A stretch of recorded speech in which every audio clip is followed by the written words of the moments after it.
একজন নারী ৪ জন ৫ জন পুরুষকে জাহান্নামে নিয়ে যাবে। যেমন সেই ৫ জন পুরুষকে ১ নম্বর পুরুষ হচ্ছে তার পিতা, ২ নম্বর পুরুষ হচ্ছে তার স্বামী, ৩ নম্বর পুরুষ হইছে তার পিতার স্বামী না থাকলে উপযুক্ত সন্তান, এবং ৪ নম্বর পুরুষ হচ্ছে পিতার স্বামী উপযুক্ত সন্তান না থাকলে তার যে গার্জিয়ান আছে ওই নারীর সেই ব্যক্তি। কারণ আল্লাহ সুবহানাহু ওয়া তাআলা সেই দিন আল্লাহ সুবহানাহু ওয়া তাআলার কাছে এই নারীরাই নালিশ করবেন, হয়তো ইয়া রব্বুল আলামিন, আমার স্বামী যদি আমাকে এটা খারাপ কাজ এটা আমাকে বাধা দিত তাহলে আমি খারাপ কাজ করতাম না আর আমি জাহান্নামী হইতাম না। আল্লাহ আমার যা শাস্তি দিবেন তার চেয়ে বেশি করে দিবেন আমার স্বামীর শাস্তি, কারণ আপনি আমাকে দুনিয়ার জিন্দেগিতে তার অধীনস্থ করে পাঠাইছিলেন। ঠিক পিতার ক্ষেত্রেও এই একই কথা হয়তো বলবে যে আপনি তার অধীনস্থ করে আমাকে পাঠিয়েছিলেন দুনিয়াতে। তাই পিতারা, স্বামীরা, পুত্রেরা, গার্ডিয়ানরা কথাগুলো মনোযোগ সহকারে শুনবেন, আমার ভুল ত্রুটি ক্ষমার দৃষ্টিতে দেখবেন। আপনি যদি পিতা হন, আপনার সন্তানদের খোঁজ খবর নেওয়া প্রতিটা মুহূর্তে খুবই জরুরি, এটা খুবই জরুরি। সেটা এর চেয়ে বেশি কিছু আমি বললাম না, কারণ উপযুক্ত সন্তান আপনার কি করে, কোথায় যায়, কি করতেছে সেটা আপনি অবশ্যই খবর রাখবেন। আপনার স্ত্রী কি করে, আপনার বোন কী করে, আপনার কন্যা কী করে, সমস্ত দিকগুলোই।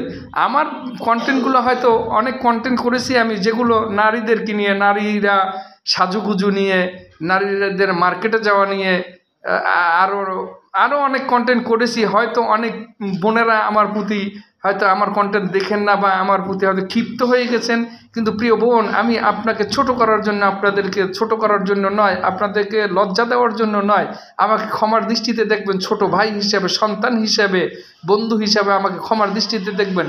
আমি শুধু আল্লাহ সুবহানাহু ওয়া তাআলার হুকুম আহকামের কিছু কথা তুলে ধরার চেষ্টা করেছি, কারণ আল্লাহ সুবহানাহু ওয়া তাআলা আমাকে কিছু কোরআনের বাণী, আল্লাহ সুবহানাহু ওয়া তাআলা আমাকে তার নিজ অনুগ্রহে বোঝার মতো তৌফিক দান করছে। হয়তো আমি সেগুলো স্পষ্ট করে আপনাদেরকে বলতে পারি না, বুঝাইতে পারি না, সেটা আমার ব্যর্থতা। তাই আমার কথা কেউ ভুল বুঝবেন না, আমাকে ক্ষমার দৃষ্টিতে দেখবেন।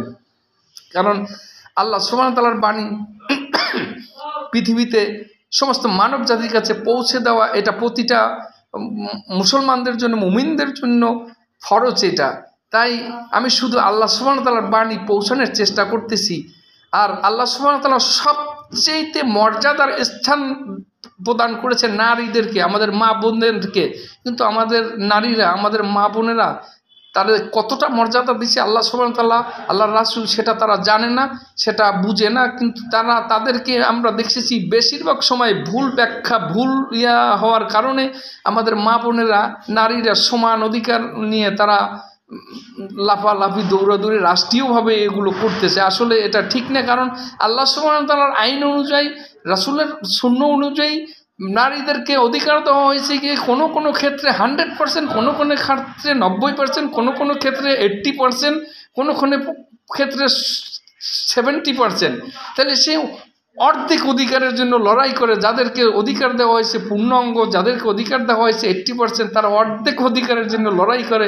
এটা বড়ই লজ্জার বিষয়, বড়ই লজ্জাজনক বিষয়। প্রিয় ভাই, প্রিয় বোন, অবশ্যই এই কারণে আপনাকে কোরআনকে জানতে হবে। কোরআন জানলে আপনি শিক্ষিত। আল্লাহ সুবহানাহু ওয়া তাআলা বলেছেন, আপনি যদি কোরআন না জানেন তাহলে আপনি তো শিক্ষিত নয়। কারণ দুনিয়ায় আমাদের অনেক ডিগ্রি অর্জন করা যায়, সেই ডিগ্রিগুলো হয়তো দুনিয়া কামাইতে, দুনিয়ার জিন্দেগির জন্য কাজে অনেক কিছু লাগে, কিন্তু কোরআন না জানলে সারা জীবনটাই ব্যর্থ। আর এই ব্যর্থ জীবন নিয়ে একদিন আল্লাহ সুবহানাহু ওয়া তাআলার সম্মুখীন হতে হবে। সেদিন আপনি কি জবাব দেবেন আল্লাহ সুবহানাহু ওয়া তাআলার কাছে? আপনাকে চক্ষু দিয়েছে, কান দিয়েছে, চোখ দিয়েছে, বলার মতো শক্তি দিয়েছে, এবং আপনি হাঁটার মতো পা দিয়েছে। তারপরও আপনি যদি অন্ধের মতো থাকেন, আপনার হৃদয়কে এক সময় দেখবেন আল্লাহ সুবহানাহু ওয়া তাআলা মোহর মেরে দিবে, আর কখনোই আলো দেখবেন না আপনি। অনেকেই পৃথিবীতে আছে যারা এখনও আলো দেখেন না, আলো থাকতেও আলো দেখেন না। আল্লাহ সুবহানাহু ওয়া তাআলা এমন না করুক কারোর হৃদয় মোহর মেরে না দেখ।